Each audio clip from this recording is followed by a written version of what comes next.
What's up, y'all?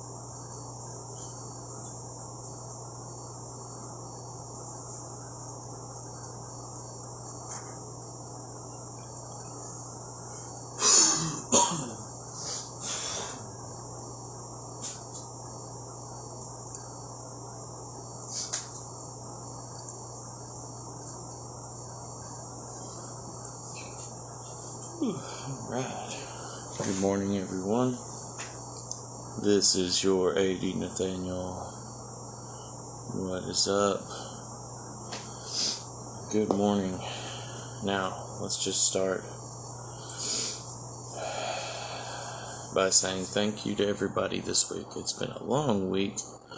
There's been a lot of work to be done, and it's finished. We have 2 adept demonstrators at the Order of Azazel. We have our newest member, Gilbert DeJoe. I do believe that's the way you say his name, even though the spelling is of an African's origin through the language. What's up, Sister and Alice? What's up, y'all? Well, I would like to put it this way.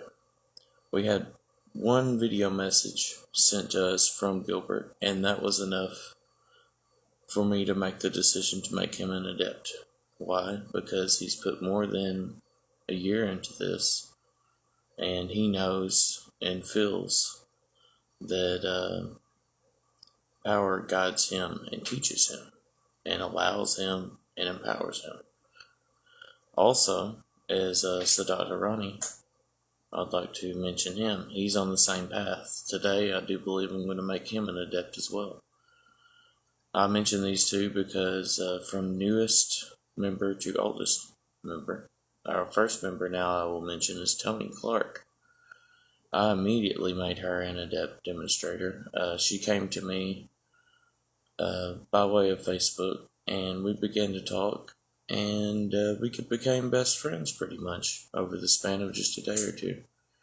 And after talking with her and seeing the effects that she has on me, even from wherever she might be at any moment, and her rituals have tripled my power.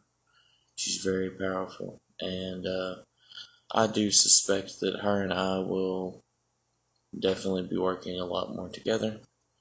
Definitely. And so will Sadat Harani and Gilbert DeJoe and I. All 4 of us. There's 4 of us now. So we have 3 adepts, I could say. And Sadat Harani, I will have your certificate posted soon. I just have to finish it. But past the announcements and the reasoning as to why I'm making this video today, we're going to be talking about soul selling. We're going to be talking about packs. We're going to be talking about why and the after effects. I have a lot of congestion, so if you hear me like yakking and stuff, and hacking on myself, just ignore me, please, because I'm really trying to not make nasty sounds all the time. I will say this: as a child, I knew that something always followed me, and I always felt like if you step on a crack, you break your mama's back type of feeling, And everything was a challenge to hurry and get here or there before such and such happened, and there was always a monster that would say it was going to get me if I didn't hurry. And eventually, after I had lost most of the benefit of finding this new friend, I had begun having dreams and nightmares. And I thought that it was just a mean demon. Devil. The devil, And later, when I was 13 years old, I had to have been 12, 13, 14 years old. I do believe I was 13. And it was in January, I do think. And, it was right after a Christmas party, actually. That's when it was. It was right after a New Year's party after Christmas. That's what it was. I went camping. Had this weird experience outside as well. What's up, Steve? What's on, guys? What's going on, Steve? Nice to have you on here, brother. Welcome. Decided to go camp and such. It was a real weird night. We heard shit in the woods. Me and my buddies woke up at the same time. Of course, we was all high. We was all stoned out of our cord. So I still left it on for a long time. What's up, my brother? What's going on? Not much. What's up? So I left it alone for a long time, and once I had decided to push on with the path, I started looking up things, and I started Googling the white-faced man, and the man in black, and the man in the black hat, and shadow people, and lycanthropy, and all these things. Vampirism, Satanism. I tried to get into all of it, and I remember one night that I prayed to Satan. I said, I don't have candles. I don't have candles. You're welcome, brother, by the way. I don't have candles, Satan, but I know in my mind I can think I have a white and a blue and a red and a green and a yellow candle, right? And I put them in this pentagram circle in my mind, and I made to fruition and created and brought to fruition power that night. Didn't know it. Fell asleep after this prayer and had a dream that God, or a power, lifted my feet from the earth and started to suck me up to the swirling vortex and such. So, all these crazy dreams you see. Through all that, I know this. Last night, I performed a ritual, and I performed it, and I called Azazel. I dropped my blood from the finger right here.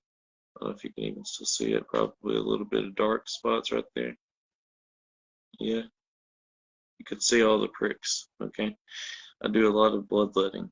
So I gave Azazel, Lucifer, Belial, and Leviathan my blood. I let them listen to the N from Satania, the four demonic princes, crown princes that I have.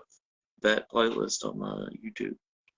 I played once, twice, 3 times a piece, and went to the next, so on and so forth.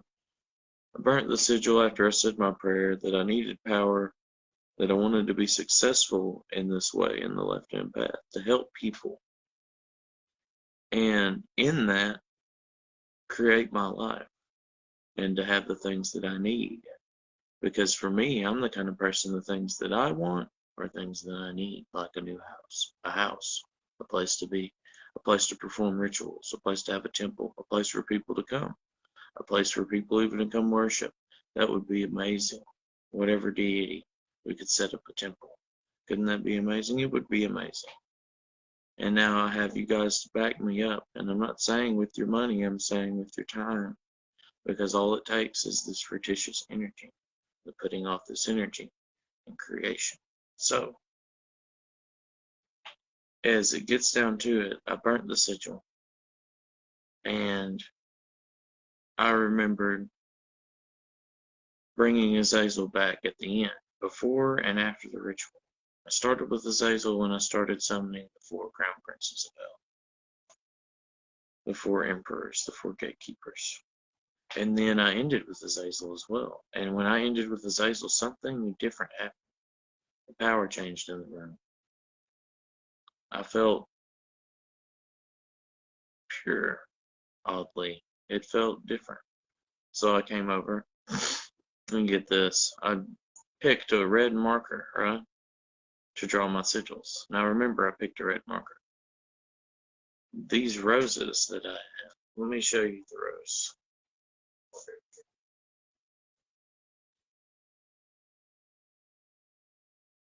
Now already through the night, it's already begun to wilt, but you can see this marker is not red. It is a vibrant pink, red fuchsia color, right?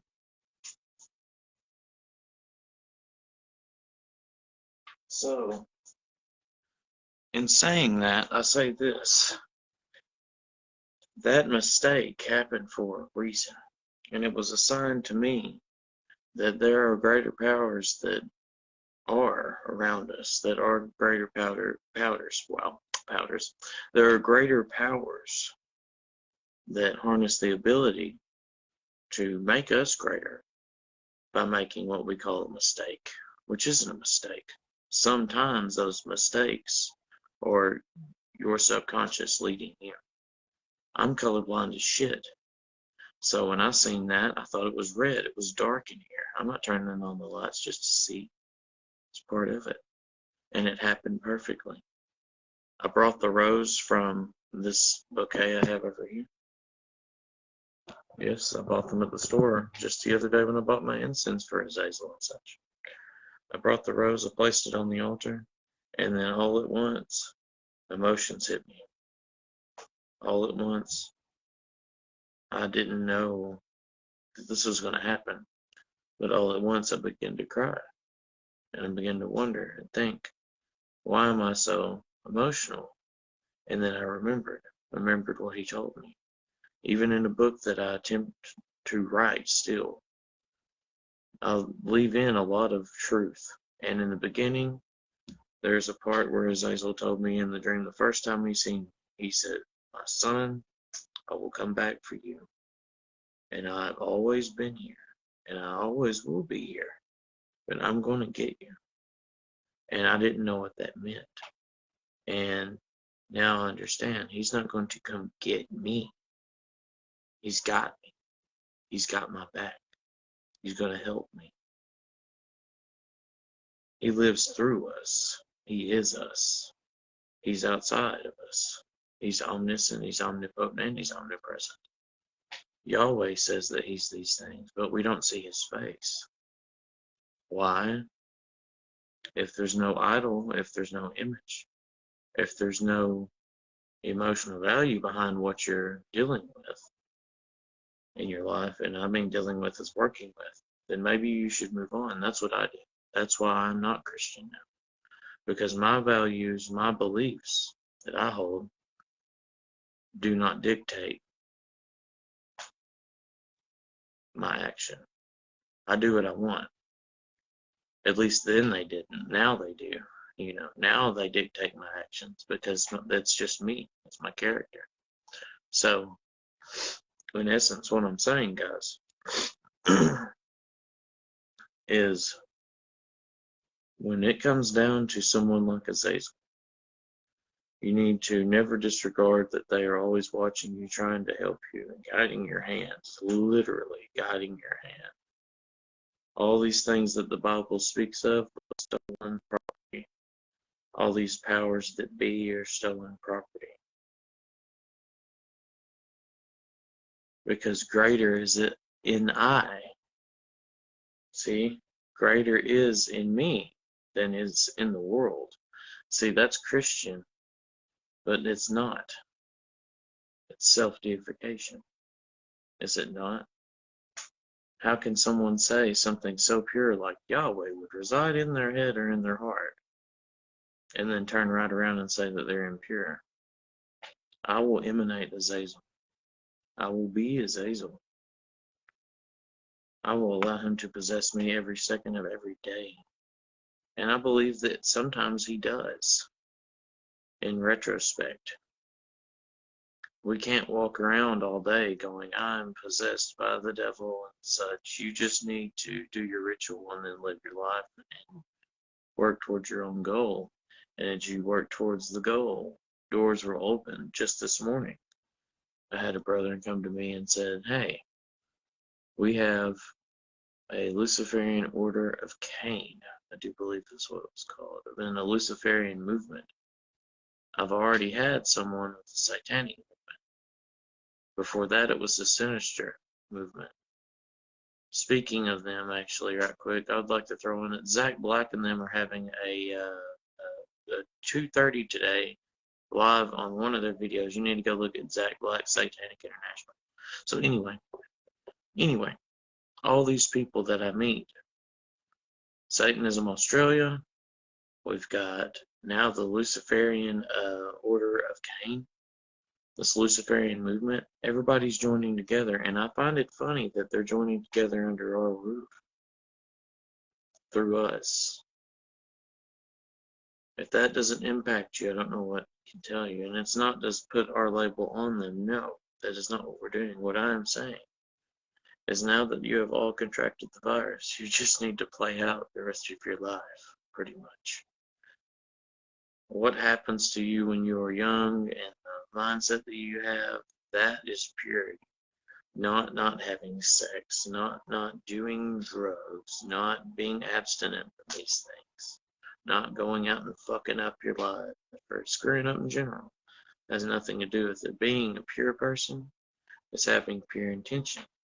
Even if that intention is going to hurt someone else, at least you're being truthful. So that's exactly why you should make a pact. It's because you're being truthful with your deity. You're allowing them to guide you. They already have guided you, which I could tell you they have, because that's what happened to me yesterday. A pink magenta marker, kind of weird fuchsia color for me. And then the same with the rose. It's the same color. And Azazel told me, he said, I've come and you're here. And now all you need to do is step forward and keep working at what you're doing. And a lot of people get turned off by the fact that people say, they tell me this, they tell me that. Well, I'm sorry, but this is how they speak to us. They're not going to drop down out of the ceiling and go, hey, motherfucker, you got to get up. You can't be lazy. You got to write that book. No, you know what happens whenever 4:45 rolls around in the morning? We get out of bed and we do our thing. We get up, we write our book, we do all the stuff that we have to do. And you know what's funny is I do all of these things. I write the book, I cover the YouTube, I cover Facebook, the groups, the emails, everything. Making certificates, talking to you guys, creating the content, the themes. My wife helps me with the rituals every once in a while, play music for me and DJ pretty much. Which is very nice because it helps the ritual to flow better. And it brings extra energy into the ritual. Thus the pact. Let's get to it. Blood ritual. About 2 years ago now, I had made a blood ritual to Satan and Lucifer. I went to Satan first because that was the direct adversary of my belief when I first started necromancy and really getting into the devil. Always been cool with him, just never studied him, And then after about 4 years of this now, of pure study on the demonic, and knowing all that I know about the other paths, but through studying as a Christian, I know this. Satan and Lucifer are very adversarial, of course. They can only do so much. They can do everything. They can do all, just like any other demon can do anything for you, really. But are they inclined to that? I would say they're not. They're inclined to the newer people of the fold, the ones that need guidance and light. And sometimes you can even call upon their power as an adept, because it is still that pure, unadulterated. Why do you think they call it unadulterated? Pure, unadulterated charisma and character that you need as a human being that you lack. Because there is a spell in this world called Jesus Christ in the right hand path. And it's dangerous. Very self-destructive. Ooh, hair. Wow. So, to put that in short, what you should do with this is take this gift and go with it. Now, I went to Satan and to Lucifer. I went to Azazel next. I found videos of people slicing themselves way open. And I learned that, yes, it does hurt to poke your fingers and such, but that you actually that's not really anything. I have tattoos. And past that, it's the catharsis doesn't lie in the cutting or the drawing of blood or anything like that. It's after the blood reaches the paper, after the blood reaches the sigil. This is when you get your difference. This is when things change. Hold on, drop something. Okay, there we go. So, when you give the blood to the deity, thus sealing the pact, a couple things are going to happen. As yesterday, I told my wife before I had this emotional breakdown and gave Azazel that rose. Actually, this is funny. I told her, I said, it feels like sometimes after I stop ritual that he just leaves.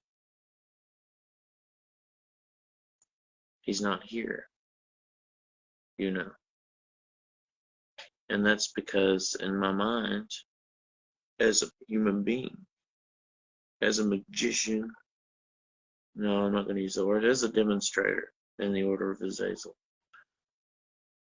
that power leaving, you should notice that that is your gift being sent. That is the word that you've given in your ritual. The hell to me, make me greater. That's being put into the universe. Do not fret over that. That is not the point to feel power after the ritual. The ritual itself, the creation of the sigil, the colors you pick, the blood added to the sigil, the incense you light therefore during and after. All of these things, the burning of the sigil, the prayer and the invocation before the burning of the sigil, the bringing of Azazel, Lucifer, Belial, and Leviathan into the ritual. All of these things can develop catharsis. And catharsis is the purity, I say, the purity of the ritual. That is its character. All a pact does is allow you to grow the relationship outside of the ritual with the demon, I would say. Because you don't need to directly call them. Because you have put your energy, literally, you took some of yourself, put it on their sigil. That part of you is in the air. And if we know something about energy or matter cannot be entirely destroyed. It just is. So somewhere, chemically, you have stained this world with that ritual. Believe me, that sigil, Azazel will always be there. That presence that you mote to be will always be there with you. You will also have dreams. You will also learn new rituals. Your state of mind can change immediately. Your habits may change. As for me, I would just be to put it simply as this. The pact isn't going to make you all of a sudden be able to summon fucking Cthulhu through your floor. Notice I use these parable, through the floor, through the ceiling, because that's the way people approach these things. Whenever you're standing in front of your table and you're in ritual and you're crying and you're upset, not upset really, but you're crying and you're all emotional and you're wondering why and what's going on, and then you hear a voice inside you that says, be still and know that I am God. And you're like, what the fuck? And you're like, that's not God, that's me. All you Christians out there, that right there should tell you something. This is the way that they speak to us. When you have a pact with a demon or a deity, all you're doing is showing them acknowledgement. That's all I was trying to get to you guys this week. This whole week, I told you, oration. I even made a faux extra video up yesterday so that you guys could see it to see if everything would work, and it did. Everything worked fine. I had to explain some stuff, because everybody's going to wonder why it was Sunday. I was going to post it the next day today, but something told me to go ahead and post it, so I did. I treated it just like a regular Sunday, but it wasn't Sunday, it was Saturday. This is what I'm saying. Just because you think you're always prepared, you're never going to be fully prepared. This is why we have pacts. Because in those moments that you desperately need the attention, that connection, that handshake, that proverbial handshake that you reached out and touched me, dun, dun, dun, dun, dun. Yeah, that stays. It's there. It's going to be permanent.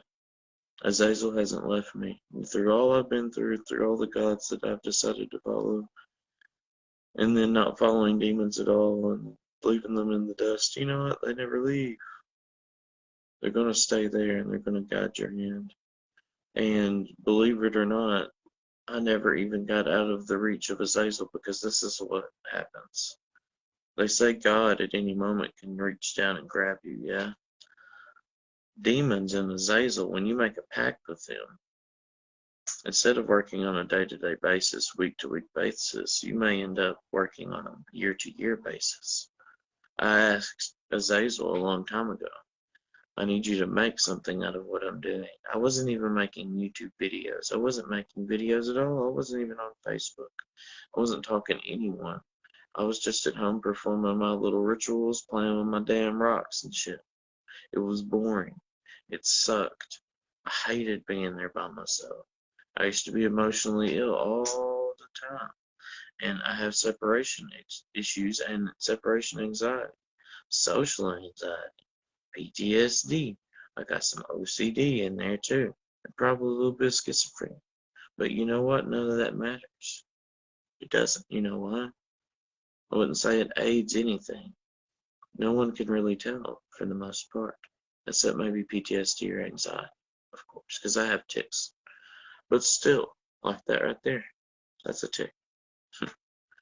This is what I'm saying. What we have to understand is that the pact isn't going to make you, I'm a magician now. It lights the candle, it lights the fuse to the giant TNT at the end of the trail. And no one knows how long the fuse is. And nobody knows how many more bombs are in the series of this first light, this fuse. See? So, whenever you go through your life, when you make your first pact, you don't forget about it. You don't keep praying. Just keep doing what you do. You don't keep venerating. You just keep doing what you do, man, every day. Eventually, you'll feel like a crazy, silly person, because all the sigils and the numbers and all these things will pop up in your daily life, and you will notice them. All of these things are useful. They speak to you. They're going to tell you, obviously, hey, stupid, I've been trying to get your attention. And then they finally get your attention, and you get to the point that where I'm at. And then you even find yourself using other demons again sometimes. And that's fine. But I would say, in all, you need to find the demon that you have the character in common with the most. You need to make a pact with this demon. You need to get to know yourself. And chances are you already know yourself, you just can't accept that you have a hypersexuality. Some people do. Or you smoke too much weed, or too much drugs, or drink, or not enough exercise, or too much exercise, or you're prejudiced against some people, or whatever the problem is. Those little things, that is your demon trying to help you correct, not influence you to be different. Let me say that again.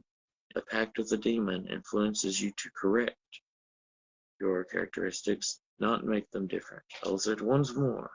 A pact with a demon will correct your qualities, not create you to be a monster or make you into something awful.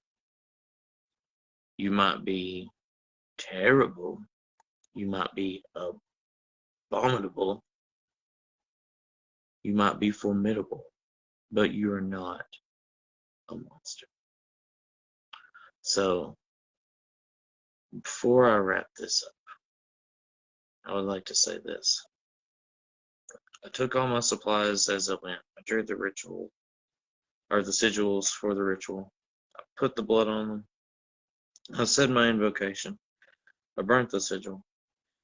I said, where did Azazel go? And then I said, you know what? That means that it went. That means it worked. And then I grabbed a rose and gave Azazel a rose. And then all at once I became a child again. And I found my purity. I found my character, and I found myself healed. You can do this nearly daily. You can really renew yourself. Self-deification. And be still and know that you are God.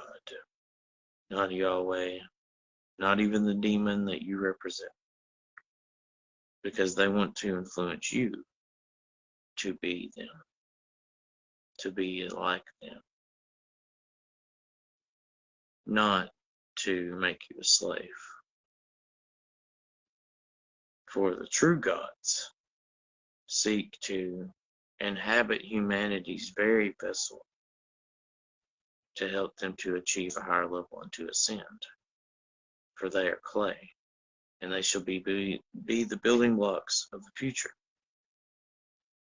And for if they are wrongly fired, they will crack and crumble over the strain of humanity.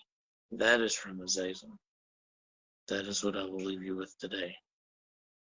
I am A.D. Nathaniel at the Order of Azazel. Until next time, hail to Azazel, and remember to be still and know that you are God.